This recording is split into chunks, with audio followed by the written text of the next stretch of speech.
เป็นรายการหลังเพลก็จะมีการจัดแสดงนิทรรศการตามบูธต่างๆที่เกี่ยวกับพระพุทธศาสนาก็ขอเรียนเชิญเจริญพรทุกท่านได้เข้าร่วมกิจกรรมโดยพร้อมเพรียงกันเวลา 15 นาฬิกานั้นจะมีการทอดผ้าป่าสามัคคีเพื่อสมทบเป็นกองทุนส่งเสริมพิทักษ์พระพุทธศาสนาของจังหวัดเชียงรายใครสนใจที่จะร่วมกิจกรรมก็โทรศัพท์ไปถามรายละเอียดได้นะโยมนะที่หมายเลขนี้นะฮะ2หมายเลข081 595 0286และ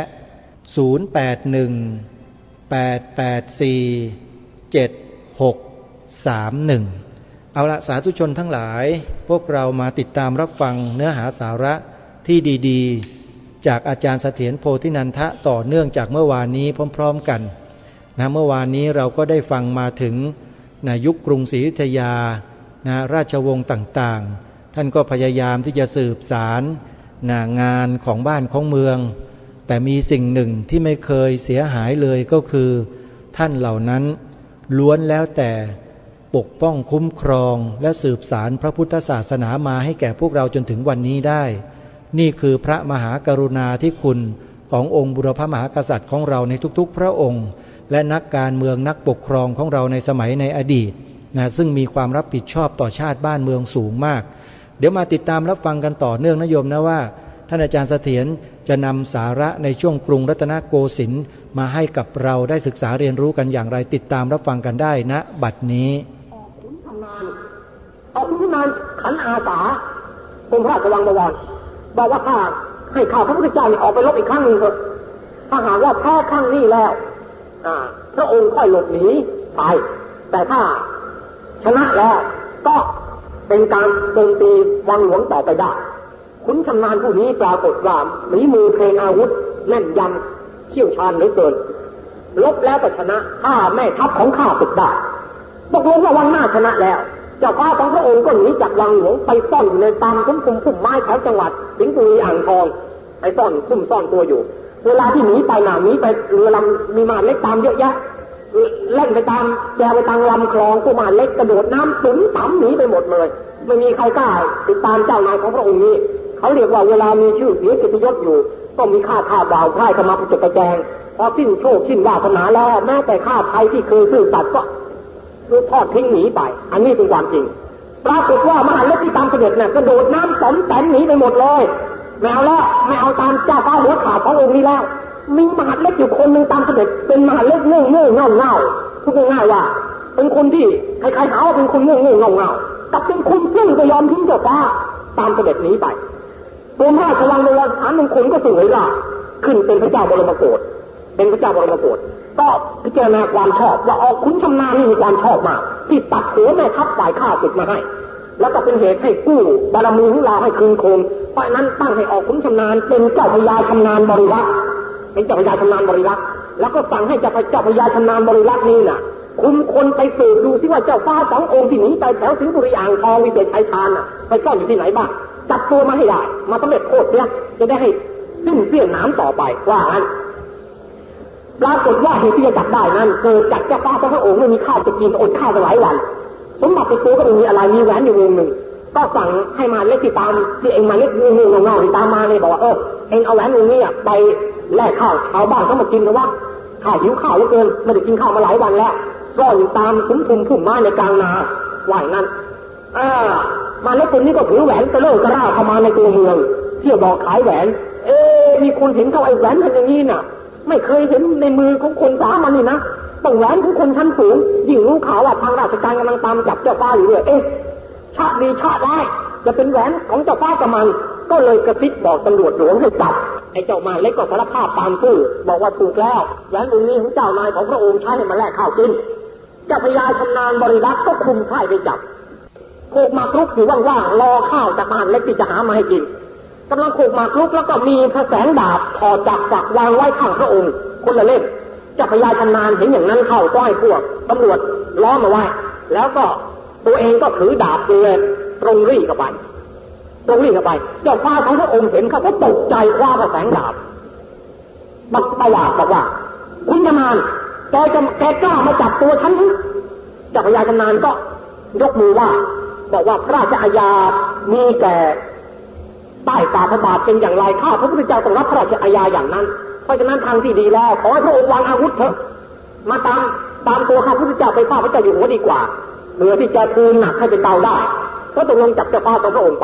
ไปถึงก็พระเจ้าบรมโกศไม่ต้องตัดสินชำระความละเอาตัวสมเด็จโทษไปท่อนจันทร์ที่วัดโคกพญาหมดเลือดวัดโคกพญาที่กรุงเก่าน่ะเป็นวัดสำหรับสมเด็จโทษเจ้านายตั้งแต่ต้นอยุธยามาแล้วตลอดระยะตั้ง400 ปีถ้าฆ่าเจ้านายต้องมาฆ่าที่วัดโคกพญาเท่านั้นแหละสมเด็จโทษไปท่อนจันทร์วัดโคกพญาเนี่ยเดี๋ยวนี้ป้าวัดนี้ยังอยู่วัดโคกพญาที่ไอ้ที่กรุงเก่ายังอยู่พอฆ่าเจ้าฟ้าเรียบร้อยแล้วตอนนี้ก็ฆ่าพวกขุนนางวังหลวงพวกที่เป็นฝักฝ่ายเจ้าฟ้าน่ะมีกี่คนเอามาฆ่าหมดคนดีของกรุงศรีอยุธยาก็หมดไปอีกชุดนึงหมดไปแล้วมีแต่การระแวงกันในหมู่พวกเจ้านายราชวงศ์ขุนนางอิจฉาริษยากันแกล้งกันต่างๆแล้วตอนนี้ในสมัยบรมโกศนี่ตลอดระยะ30 ปีเศษซึ่งทรงนั่งเมืองมานับว่าเป็นสมัยราบคาบของกรุงศรีอยุธยาตอนปลายจึงมีเวลาที่จะบำรุงศิลปะวิทยาการต่างๆรวมทั้งบำรุงวัดวาอารามในสมัยนี้โดยมากเป็นการบำรุงวัดเก่าที่มีอยู่แล้ววัดต่างๆที่ทรงบำรุงหรือจะเรียกว่าสร้างใหม่ก็เช่นว่าวัดบรมพุทธารามวัดอารามวัดนาคเมนวัดศรีสันเพชรสร้างใหม่เกือบทั้งวัดเลยให้เจ้าฟ้ากรมขุนเสนาภิทักษ์พระราชโอรสเป็นแม่กองกำกับการปฏิสังขรณ์วัดศรีสันเพชรใหม่หมดยกท่อฟ้าใบละกากระเบื้องได้ใหม่หมดทั้งนั้นเอาใหม่หมดเท่ากับสร้างใหม่ละพูดง่ายๆแล้วก็วัดอื่นๆที่โปรดวัดกุฎีดาวเป็นวัดสวยที่สุดเพราะเป็นวัดที่ทรงสร้างมาตั้งแต่เป็นเนาประหลาดแล้วสร้าง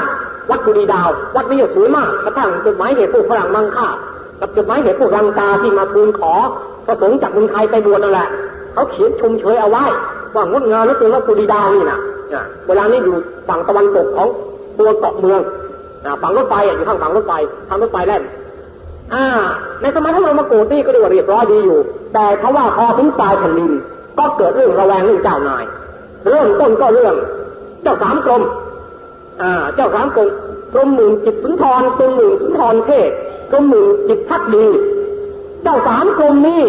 เกิดกับเจ้าจอมมารดาเป็นก๊กหนึ่งกรมหมื่นเทพพิพิธเป็นลูกเธอองค์ใหญ่เกิดจากเจ้าจอมมารดาหัวเดียวกับเทียมรีบเป็นก๊กหนึ่งแต่กรมหมื่นเทพพิพิธเนี่ยเป็นคนฉลาดชนะไหนเข้าด้วยเป็นคนดูโอกาสว่าถ้าก๊กไหนเขาชนะเราก็ฆ่าเข้าข้างก๊กนั้นแต่ถ้าก๊กไหนแพ้เราก็ฆ่าทำเติมส่งเหยียบตนเลยนั่นกรมหมื่นเทพพิพิธก๊กหนึ่งแล้วก็เจ้าฟ้ากรมขุนเสนาภิทักษ์เจ้าฟ้ากรมขุนเสนาภิทักษ์เจ้าฟ้ากรมขุนอุทุมพรคือเจ้าฟ้ากรมขุนพรพินิจนี่แหละได้ทรงกรมนี่ว่าเรียกว่าอุทุมพรนี่แล้วก็เจ้าฟ้าเอกทัศน์3 คนพี่น้องนี่อีกก๊กหนึ่งเป็น3 ก๊กเจ้ามาจากเป็น3 ก๊กคือก๊กชนะไหนเข้าจะเข้าด้วยกรมหมื่นเทพพิพิธก๊กหนึ่งก๊กเจ้า3 กรมก๊กหนึ่งก๊กเจ้าฟ้ากรมขุนเสนาภิทักษ์ก๊กหนึ่ง3 ก๊กด้วยกันใน3 ก๊กนี้ปรากฏว่าเจ้าฟ้ากรมขุนเสนาภิทักษ์เนี่ยแย่กว่าเพื่อนเพราะว่ามีเรื่องเกี่ยวกับไปเป็นชู้กับเจ้าจอมของพ่อเขา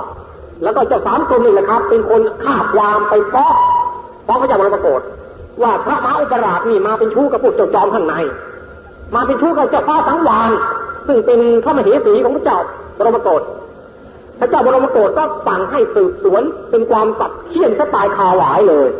เขี่ยนเจ้าฟ้ากรมขุนเสนาภิทักษ์เขี่ยนลูกชายตายคาหวาย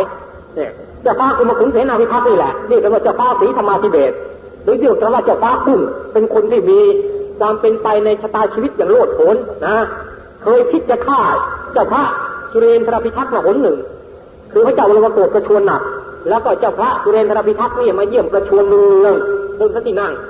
เจ้าพระสุเรนทรพิทักษ์ท่านทั้งหลายก็ทราบอยู่แล้วว่าเป็นลูกชายคนโตของพระเจ้าอยู่หัวท้ายฝักและเป็นคนที่พระเจ้าบรมโกศก็ยังไม่เสวยราชนะสนับสนุนจะให้ได้เสวยราชว่างั้นเพราะฉะนั้นเจ้าฟ้ากรมขุนเสนาภิทักษ์ก็ระแวงบอกว่าถ้าหากว่า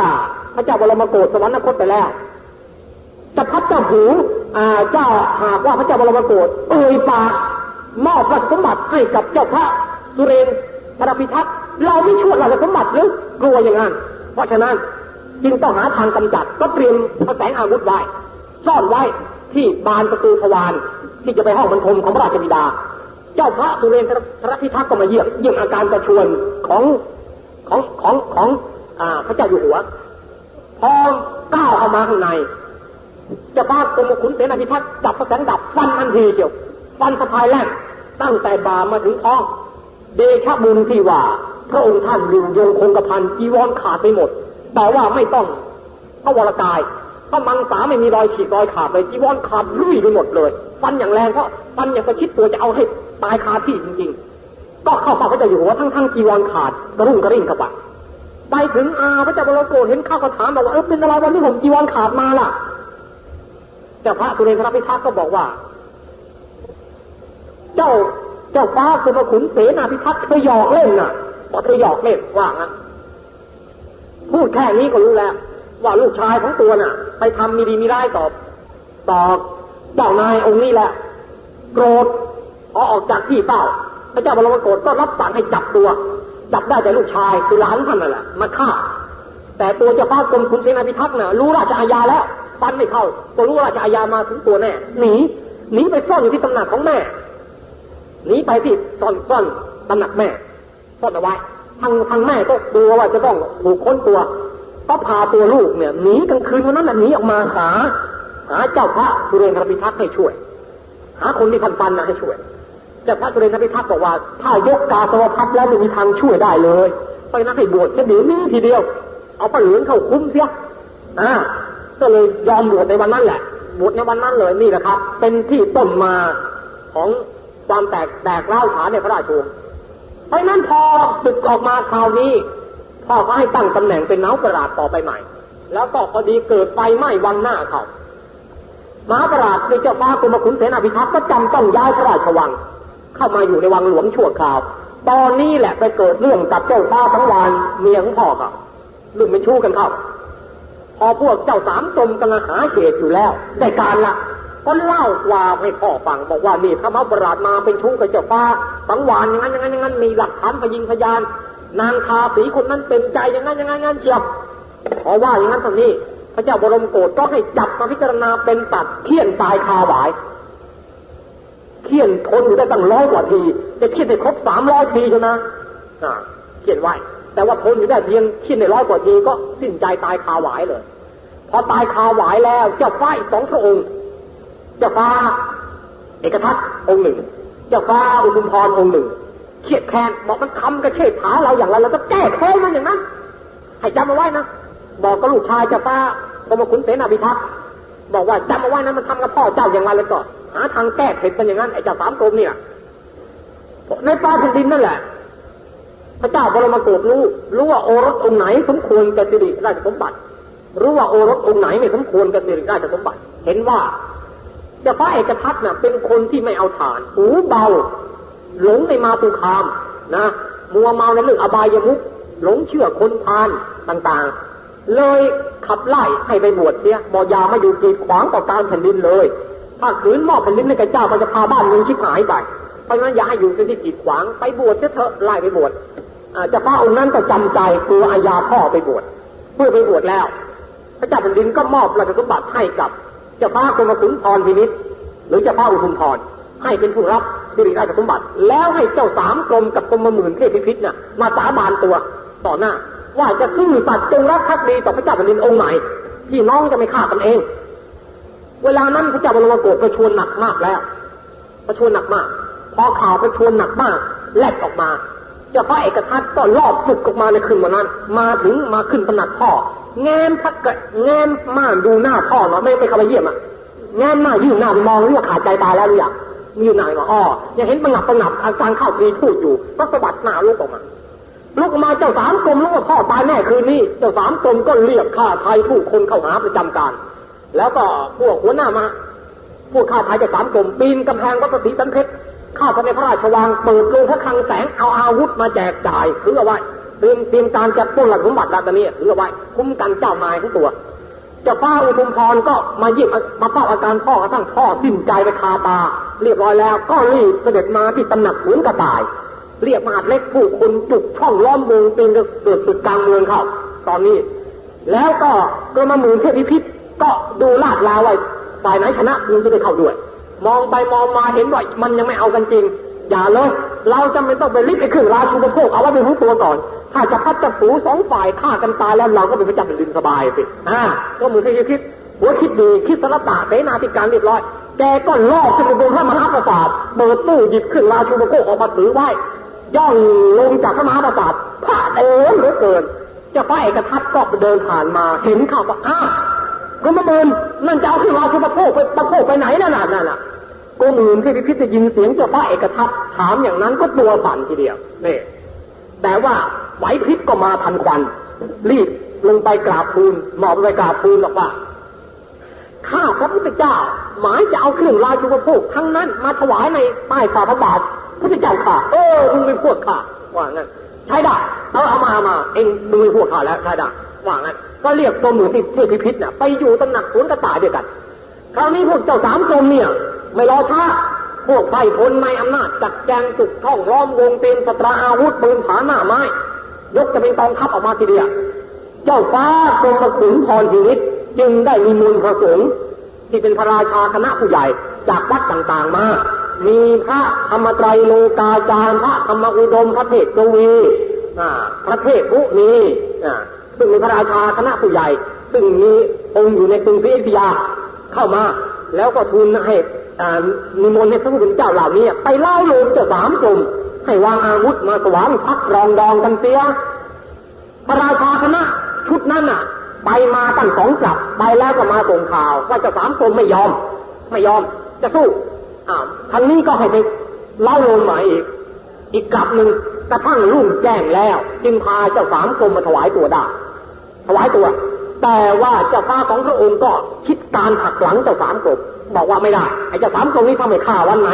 เราพี่น้องของคนก็ไม่ปลอดภัยวันนั้นไปนั้นต้องฆ่ามันเสียพอติดพ่อตายได้7 วันจะแจงทำอุบายหลอกเจ้าสามกรมมาเฝ้าที่ตำหนักสวนกระต่ายแล้วก็จับเจ้าสามกรมสำเร็จโทษในเดี๋ยวนั้นทีเดียวฆ่าตายเสียเป็นอันว่าสิ้นเสียน้ำแล้วฝ่ายกรมหมื่นเทพพิพิธเห็นเขาฆ่าเจ้าสามกรมก็มันนึกถึงตัวเองว่าเราก็เป็นเจ้าผู้เดียววัวเดียวกระเทียมรีบเขาฆ่าเจ้าสามกรมแล้วไม่ช้าเขาคงฆ่าถึงเรามั้งอย่าเลยจะอยู่ในคฤหาสน์จะไม่ปลอดภัยจำเป็นต้องบวชเถอะหนีไปบวชดีกว่าเอากาตอพัดเป็นที่พึ่งเถอะกรมหมื่นเทพพิพิธก็ไปบวชที่วัดกระโจมไปบวชเป็นข้าที่วัดกระโจมอันว่าทางนี้สิ้นเสียน้ำไปแล้วเจ้าฟ้าอุดมพรก็ขึ้นสวยราชเป็นพระมหากษัตริย์อยู่ได้7 วันเห็นอาการพระเชษฐาแสดงความรังเกียจจะพาเอกทัตกรมขุนสุริยามรินเนี่ยคือแสดงกิริยารังเกียจตัวแล้วเกินก็แหมไม่รู้จะทำยังไงจำย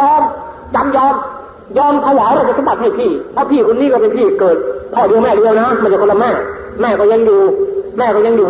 เพราะฉะนั้นจำยอมตัวท่านก็ไปบวชซะแล้วดูว่าเขาเรียกว่าขุนหลวงหาวัดไปดูเป็นพระอยู่ทางพระเจ้าเอกทัตประสูติราชแล้วหลงไปมาตุคามข้อพวกมอมอายุน้อยๆแล้วญาติพี่น้องเขาบอกมอมจำนวนร้อยๆนี่น่ะก็เอามาตั้งเป็นขุนนางเป็นผู้นำเข้านอกออกในเปิดเผยพวกขุนนางผู้ใหญ่จริงๆที่ทำงานแผ่นดินราชการมาแต่ครั้งแผ่นดินพระราชบิดาก็ถูกพวกขุนนางหน้าใหม่เนี่ยแสดงกิริยารังเกียจดูถูกดูหมิ่นต่างๆนานาเจ็บช้ำน้ำใจกันมากก็มีอยู่พวกหนึ่งมีพญาเพชรบุรีพญายมราชพวกนี้จับกลุ่มปรึกษากันว่าเราจะปล่อยบ้านเมืองให้ไอ้พวกคังคกขึ้นวอปกครองเห็นจะไม่ได้แล้วบ้านเมืองจะต้องชิบหายไม่อันตรายไม่มั่นคงก็สมเด็จในบรมโกศรับสั่งไว้ว่าให้มอบแผ่นดินกาคุณล้วนหาวัดนี่ก็มาได้แก่จะพระเอกทัตไม่ถูกต้องกับพระราชประสงค์เพราะฉะนั้นพวกเราจำเป็นต้องคิดการเอาสมบัติมาคืนกับคุณล้วนหาวัดให้ได้ว่างั้นมาที่ปรึกษาก็บอกเราคิดการใหญ่อย่างนี้จำเป็นต้องมาปรึกษากับกรมหมื่นเทพพิพิธนะเธอเป็นข้าราชผู้ใหญ่หรืออะไรเธอจะได้ชี้แจงว่างั้นเอาตามไปปรึกษากรมหมื่นเทพพิพิธก็จะโจมกรมหมื่นเทพพิพิธฟังแล้วก็ลุกราตัวบอกพวกนี้จะคิดการใหญ่เอาเราไปดิแล้วก็เห็นด้วยแต่ว่าทางที่ดีและผู้ทำทั้งหลายควรจะไปปรึกษากับคุณหลวงหาวัดเองนะเพราะท่านเป็นตัวเจ้าการในทั้งหลายจะยกท่านเป็นพระเจ้าแผ่นดินน่ะที่ประชุมก็ตกลงปลงใจชวนกรมหมื่นเทพพิพิธไปเฝ้าคุณหลวงหาวัดไปทูลความให้ฟังว่าพวกเราเนี่ยจะคิดการกบฏจะ เอาราชสมบัติมาคืนพระองค์ท่านพระองค์ท่านจะเห็นด้วยไหมคุณลุงหาวัดก็พูดเป็นสองนัยยะไม่รับไม่ปฏิเสธนะพูดว่าเอาเถอะเรื่องทั้งปวงที่โยมทั้งหลายคิดกันหาใช่จิตหรือสมณะไม่สุดแต่โยมทั้งปวงจะคิดกันแล้วแต่สมควรเถอะสมณะไม่เกี่ยวว่างั้นว่าสมณะไม่เกี่ยวทางนี้ก็นึกว่าคุณลุงหาวัดตรงใจแน่แล้วก็นัดแนะบันเวลากันข้างคุณลุงหาวัดพอพวกนี้กลับไปตัวก็มานอนคิดคำนึงว่าไม่ได้การนะพวกนี้มีเอาตัวมาหมื่นเทพพิพิธมาเป็นหัวหน้าอย่างเนี้ยถ้าเขาคิดการสำเร็จที่ไหนก็จะให้เราสองคนพี่น้องเป็นพระเจ้าแผ่นดินเขาคงจะยกตัวมาหมื่นเทพพิพิธขึ้นเป็นใหญ่แล้วชีวิตเราสองคนพี่น้องก็จะเป็นอันตรายไม่ได้ต้องเล่าความจริงให้น้องชายฟังเสียแล้วว่าพวกนี้จะเป็นกบฏแน่หักหลังพวกนี้อีกชั้นหนึ่งแหละคืนนั้นแหละคุณหลวงหาวัดก็จีวรปลิวว่อนเข้าไปในวังหลวงบอกว่าให้ผู้พี่ชายเตือนจากบรรทมมีเรื่องด่วนจะมาพูดแต่ก่อนจะพูดนั่นนะให้พี่ชายสาบานตัวไว้ก่อนว่าฟังแล้ว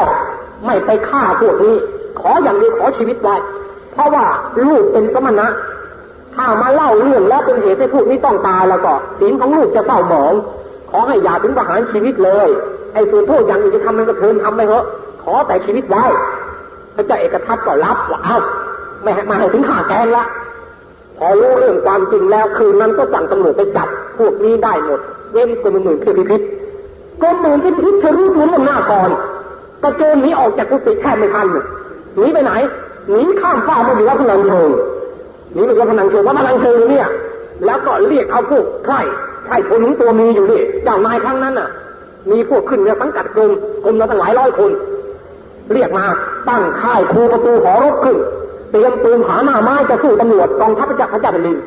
พอรุ่งเช้าตำรวจก็มาเรียกร้องว่าให้ยอมจับดีๆไหมเนี่ยให้ยอมจับไหมถ้ายอมจับดีๆจะไม่ให้ถึงอุกฤษโทษนะถ้าไม่ยอมจับมันจะเข้าฉายากบฏมากเข้านะนี่เตรียมสู้นี่แบบเนี้ยกรมหมื่นเทพพิพิธก็ไม่ยอมให้จับทำท่าจะเกิดศึกกลางเมืองก็พอดีพวกตำรวจนี่แหละครับใช้ไหวพริบรู้ว่ากรมหมื่นเทพพิพิธเนี่ยแกเป็นคนโลเลดีพูดง่ายๆว่าเป็นคนเหยียบอะไรก็ไม่เอาจริงเอาจังโลเลมากเรียกก่อนส่งหนังสือรับไปให้บอกว่าพระเจ้าแผ่นดินไม่กินแหนงกรมหมื่นล้อที่เห็นว่าการตั้งค่ายครูสู้รบครั้งนี้เกิดเพราะพวก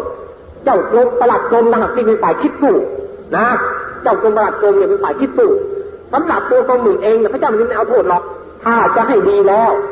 ให้ตัวกรมหมื่นน่ะจับตัวเจ้ากรมปลัดกรมเนี่ยมัดมาให้หลวงเสียแล้วอภัยพวกให้หมดว่างั้นกรมหมื่นเทพพิพิธก็เอาสิ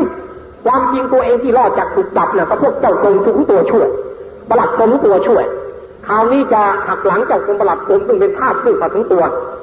เจ้ากรมปลัดกรมรู้ข่าวเสียใจไปผูกคอตาย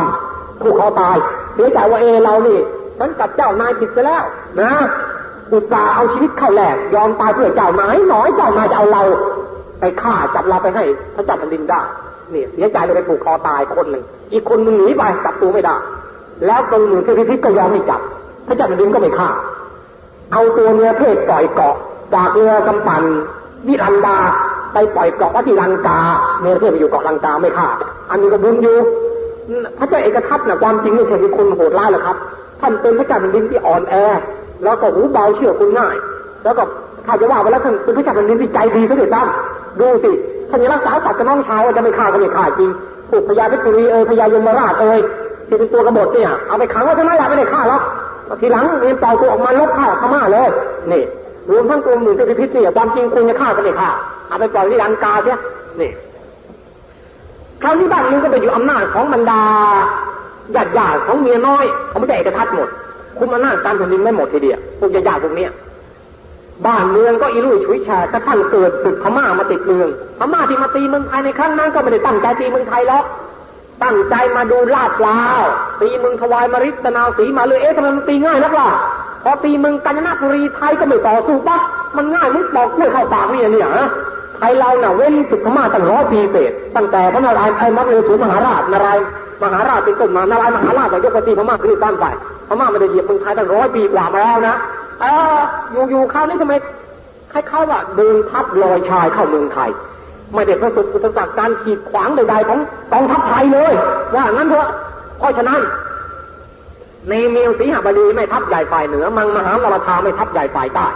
นัดแนะว่าได้การละเมืองไทยถ้าเป็นอย่างนี้แล้วก็ตายเหมือนปอกกล้วยเข้าปากยกทัพลอยชายมากระทั่งเหยียบชานพระนครเหยียบชานพระนครกับเวลานั้นน่ะเมืองไทยก็ครั้งหนึ่งเป็นสงครามครั้งสุดนะเกือบจะเสียอยู่แล้วเดชะบุญว่ามีพวกแม่ทัพนายกองที่เข้มแข็งบางคนยกมาช่วยเช่นจักรพรรดิพิษณุโลกกองทัพพิษณุโลกเนี่ยเป็นกองทัพหัวเมืองที่รบพม่าจักรพรรดิพิษณุสองกองนี่พม่าอยู่ไอ้ส่วนด้านอื่นเนี่ยลบเยอะแยะยกลบเยอะแยะมากพญารัตนาธิเบศรแม่ทัพใหญ่ฝ่ายพระนครนั่นน่ะเวลาลบข้าศึกตัวท่านขี่ม้าอยู่ร่างท้ายเพื่อนเวลาลบพม่าในสมรภูมิ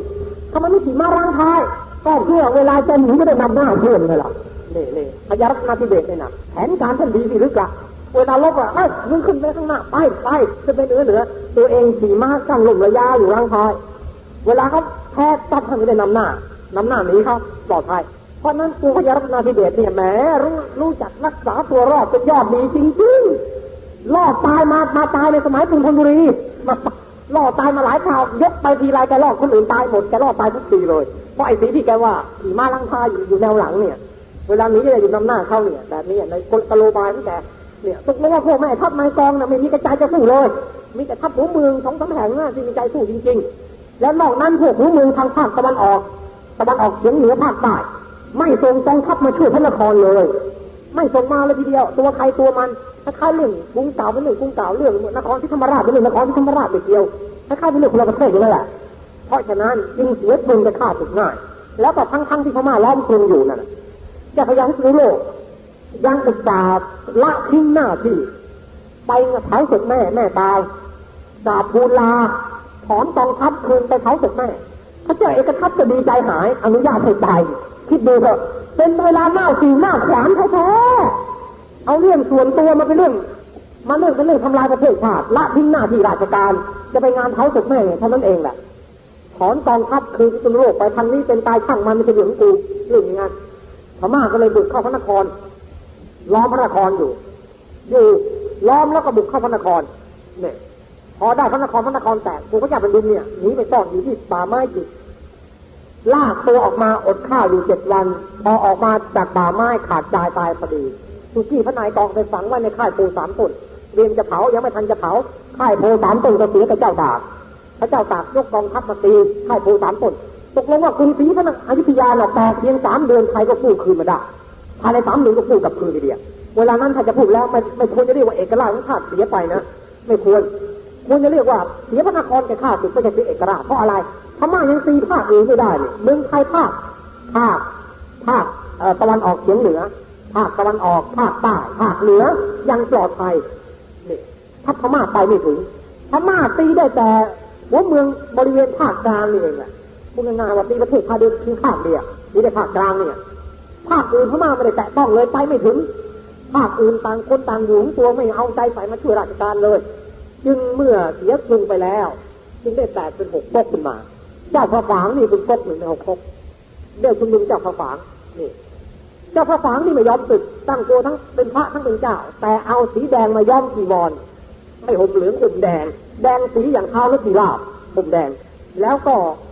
คนหัวใจพระคาถาจากพระไตรปิฎกมาเขียนเลขยันอาคมต่างๆแจกบริวารก็เป็นพระทั้งนั้นพระสงฆ์เมืองเหนือทั้งนั้นเมืองแพร่เมืองน่านเมืองพิจิตรเมืองฝางนี่พวกเนี้ยเอาพระสงฆ์มาตั้งเป็นแม่ทัพในกองตั้งพระครูกิริมานนท์เป็นแม่ทัพเอกฝ่ายขวาพระครูกิริมานนท์ตั้งพระครูประหลัดแม่ทัพเอกฝ่ายซ้ายตั้งพระครูสมุเป็นนายทหารเอกอะไรก็ไม่รู้ทุกท่านตั้งผู้ขานานุกรมแล้วพวกเหล่านี้ก็ห่มจีวรสีแดงคาดกระติกทิศสมรดอกตู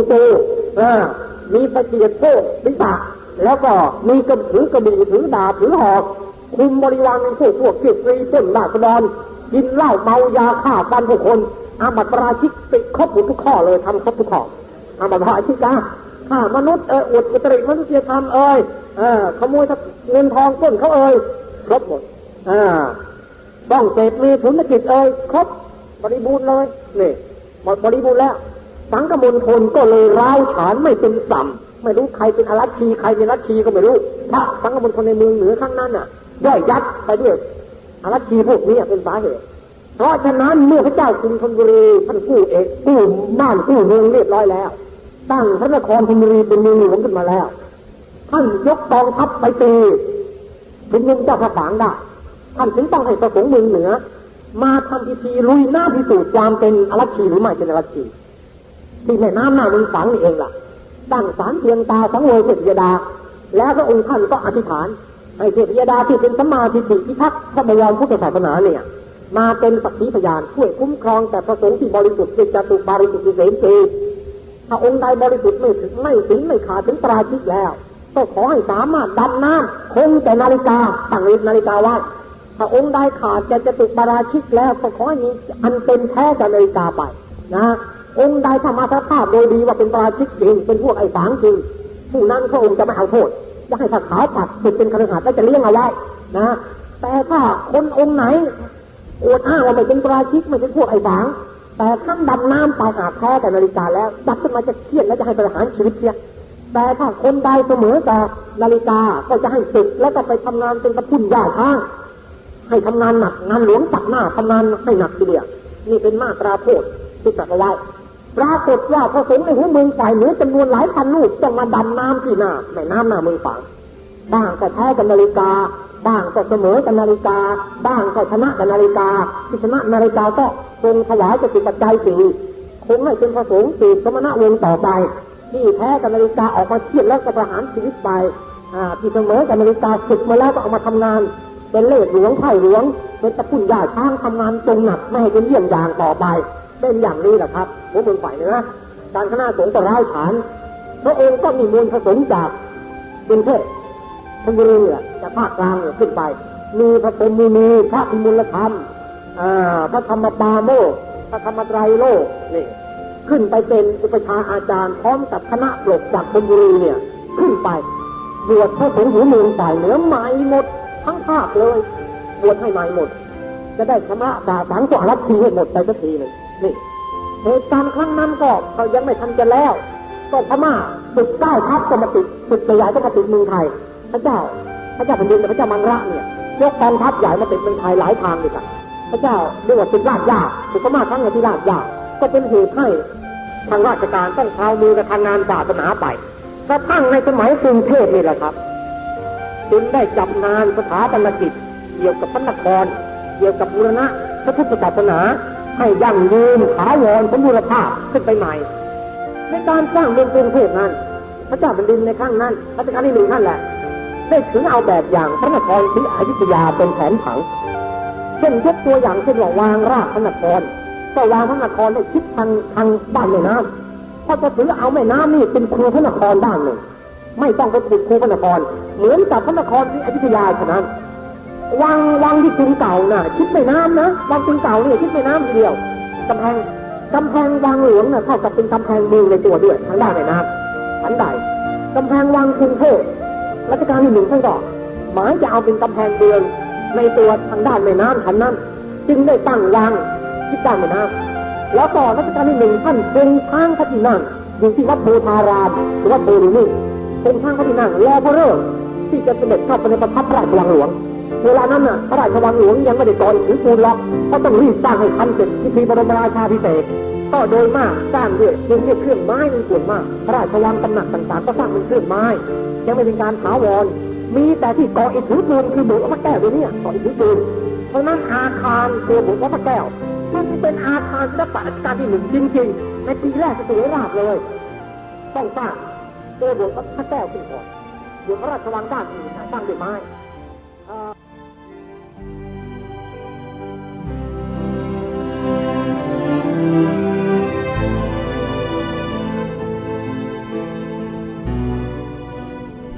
ท่านสาธุชนผู้ฟังทุกท่านที่ท่านฟังจบลงไปนั้นเป็นเทปการบรรยายเรื่องพระพุทธศาสนาในสมัยกรุงศรีอยุธยาและรัตนโกสินทร์เพื่อต้องการให้ท่านสาธุชนได้เข้าใจและมองเห็นถึงบรรยากาศของเหตุการณ์บ้านเมืองในอดีตที่ผ่านมาว่า มีเรื่องราวมีเหตุการณ์อะไรต่างๆที่เกิดขึ้นที่เราไม่รู้กันอีกมากแต่ถึงอย่างไรก็ตามท่านสาธุชนทั้งหลายอย่างที่บอกเมื่อตอนต้นรายการว่าถึงแม้ว่าเหตุการณ์บ้านเมืองของประเทศของเราไม่ว่าจะเป็นครั้งกรุงสุโขทัยกรุงศรีอยุธยากรุงธนบุรีหรือแม้แต่กระทั่งกรุงรัตนโกสินทร์ของเราก็ตามที่ยังเป็นระบอบการปกครองแบบสมบูรณาญาสิทธิราชย์อยู่นั้นเนี่ยองค์ผู้ปกครองแผ่นดินคือองค์บุรพมหากษัตริย์ของเรานั้นมิเคยกระทำให้พระบวรพุทธศาสนาเกิดความหวั่นไหวหรือสั่นสะเทือนด้วยเหตุการณ์บ้านเมืองเลยแม้แต่นิดเดียวทรงทำนุบำรุงส่งเสริมปกป้องคุ้มครองพระบวรพระพุทธศาสนาให้การศึกษาถวายความอุปถัมภ์แด่พระภิกษุสงฆ์สามเณรอย่างสมบูรณ์บริบูรณ์เสมอมานี่คือภาพลักษณ์ในสมัยอดีตที่เราได้สดับรับฟังเมื่อสักครู่นี้เราได้อรรถรสทั้งทางคดีโลกแล้วก็คดีธรรมไปพร้อมๆกันอาตมาภาพไม่ได้ปฏิเสธว่าประเทศไทยของเรานั้นจะไม่มีเหตุการณ์วุ่นวายอะไรไม่ได้ปฏิเสธเลยโดยธรรมชาติโดยปกติไม่ว่าบ้านเมืองไหนก็แล้วแต่ถ้าผู้ปกครองบ้านเมืองนั้นยังเป็นปุถุชนยังเป็นคนที่ตกอยู่ภายใต้อำนาจของกิเลสปัญหาก็ต้องเกิดขึ้นในบ้านนั้นเมืองนั้นอย่างหลีกเลี่ยงไม่ได้แน่นอนแล้วทุกหมู่บ้านทุกประเทศทุกบ้านเมืองทั่วโลกก็เป็นอย่างนี้ทั้งนั้นแต่มีข้อสังเกตอยู่ประการหนึ่งก็คือว่าประเทศไทยของเราเนี่ยถึงแม้ว่าผู้ปกครองท่านจะเป็นอย่างไรก็แล้วแต่ท่านไม่เคยละลาบละล้วงมาถึงพระบวรพุทธศาสนาเลยไม่ทรงก้าวก่ายกิจการของพระศาสนาเลยแม้แต่นิดเดียวมีแต่จะทรงส่งเสริมทำนุบำรุงให้เจริญรุ่งเรืองเป็นหลักชัยของบ้านของเมืองมาโดยตลอดมายุคนี้ยุคเปลี่ยนแปลงการปกครองนี่แหละที่อาตมาภาพได้ปรารภในรายการคดีโลกคดีธรรมมาโดยตลอดว่าร้อยพ่อพันแม่เข้ามาบริหารกิจการบ้านเมืองไม่มีจุดยืนเลยในการที่จะทำรงรักษาไว้ซึ่งพระบวรพุทธศาสนามีแต่จะเรียวลงเรียวลงเรียวลงอยู่เรื่อยๆอาตมาภาพพูดถึงบุคคลผู้บริหารงานนะไม่ได้กล่าวถึงบุคคลใดหมายถึงระบบการบริหารงานระบบการบริหารงานใครมีส่วนเกี่ยวข้องบ้างล่ะก็คนนั่นแหละเป็นคนประเภทไหนอย่างไรก็ดูที่ผลงานสิพระสงฆ์ในประเทศมีความสงบร่มเย็นมีความสะดวกสบายดีไหมได้รับการส่งเสริมทำนุบำรุงดีไหมได้รับการปกป้องคุ้มครองดีไหมในประเทศทุกวันนี้เราก็รู้อยู่ก็ทราบอยู่มีคนพยายามที่จะเอาเรื่องหาเรื่องสร้างเรื่องสารพัดสารเพตามที่เป็นข่าว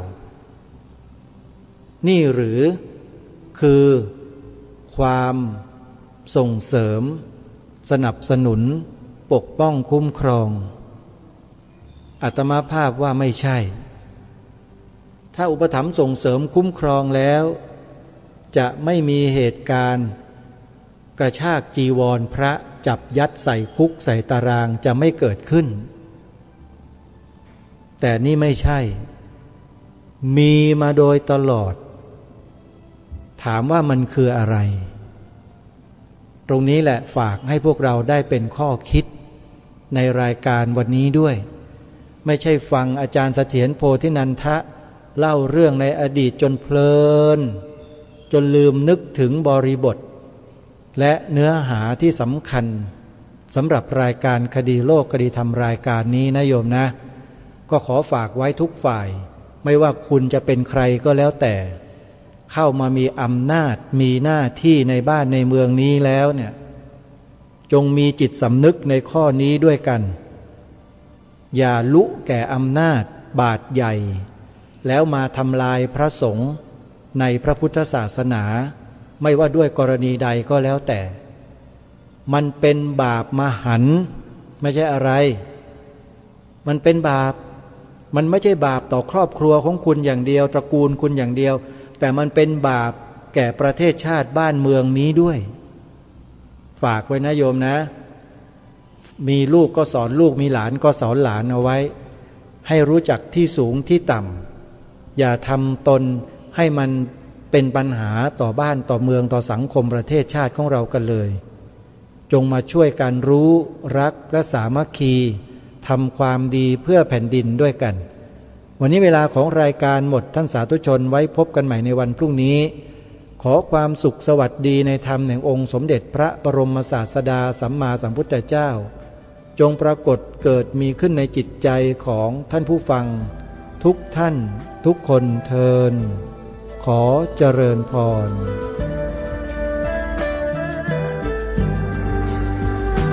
กล้าคิด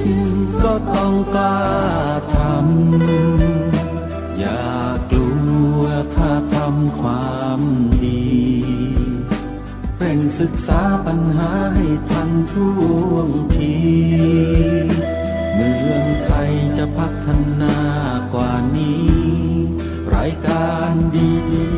คดีโลกคดีธรรมขอรำพันบรรยายความคิดเครื่องหมายแห่งสีทั้งสามงามถนัดขาวคือบริสุทธิ์สีสวัสดิ์หมายพระไตรรัตน์และธรรมะคุ้มจิตไทยแดงคือ